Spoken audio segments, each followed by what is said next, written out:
नमस्कार जय जगन्नाथ ओंकार education channel को आपन को स्वागत। दर्शक बंधु आज आपण मानक पई एक गुरुत्वपूर्ण वीडियो हेब नहीं शिशु बाटिका शिक्षक नियुक्ति सोशल मीडिया रे बुलुचे फेक लेटर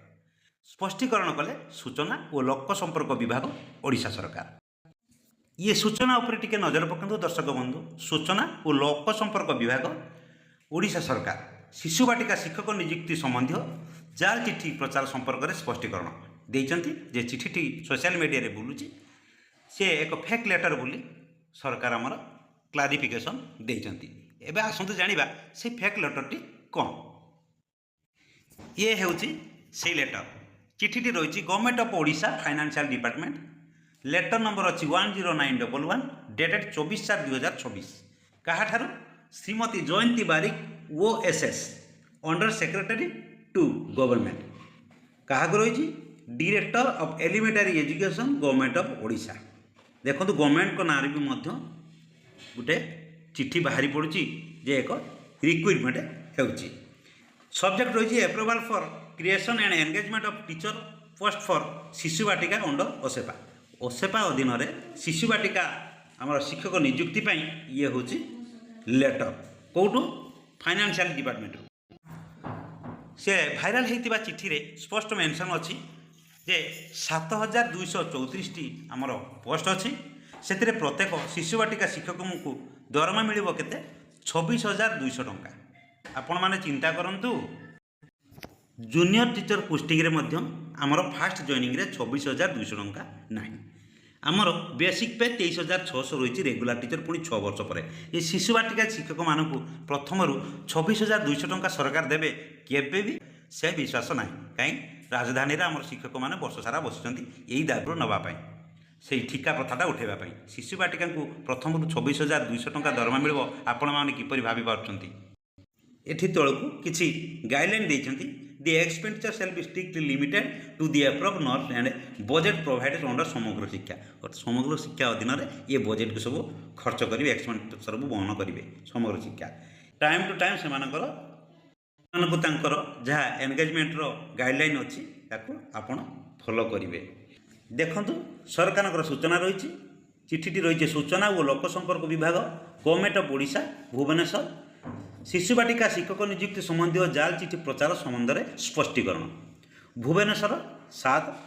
संप्रति अर्थ विभाग पत्र संख्या 109111/F तारीख 24/4/2024 नाम एक जाल और संपूर्ण मनगढ़ा पत्र विभिन्न सोशल मीडिया रे प्रचार कर जाल पत्र को आधार करी केतक गणमाध्यम संवाद प्रकाश पाई देखा जहाँ आपण लोकों मध्य विभ्रांति सृष्टि करुच्ची। उक्त जाल पत्र रे ओसेपा अधीन 7,234 टी शिशु बाटिका शिक्षक पदवी सृष्टि एवं नियुक्ति सह प्रति शिक्षक को मासिक 26,000 टंका प्रदान पर अर्थ विभाग अनुमोदन करिथिबा मिथ्या बोली दाबी प्रसंग में स्पष्ट करा जाउछि जे उक्त पत्रटी संपूर्ण जाल मनगढ़ा एवं मनोधिकृत अर्थ विभाग द्वारा एपरि कौन से प्रस्ताव अनुमोदन कर जाई नाही। 7,234 टी शिशु बाटिका शिक्षक पदवी सृष्टि किंबा नियुक्ति संपर्क में उक्त पत्र माध्यम कौन सरकारी अनुमोदन प्रदान कर जाई नाही आमर फाइनेंशियल डिपार्टमेंट तरफ पत्र थिबा दस्तखत पत्र संख्या विषय वस्तु अनुमोदन संपूर्ण मिथ्या एवं सरकारी अभिलेख यार कौन से आधार नहीं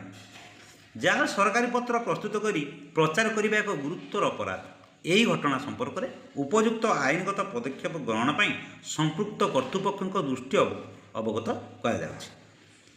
राज्य सरकार साधारण जनता और गणमाध्यम को अनुरोध करुछंती जे सोशल मीडिया रे प्रचारित कौन से सरकारी पत्र को जांच बिना ताको विश्वास भी करंतु नहीं कि प्रचार मध्य करंतु नहीं। सरकारी सूचना केवल सरकारी विज्ञप्ति वेबसाइट किंबा संपृक्त विभाग ही निश्चिंत करंतु। सरकार सर्वदा सठिक और प्रामाणिक सूचना जनसाधारण निकट में पहुँचाइबा प्रतिश्रुतिबद्ध अर्थात यही चिठी रे केवल से शिशु बाटिका प्रचार होता से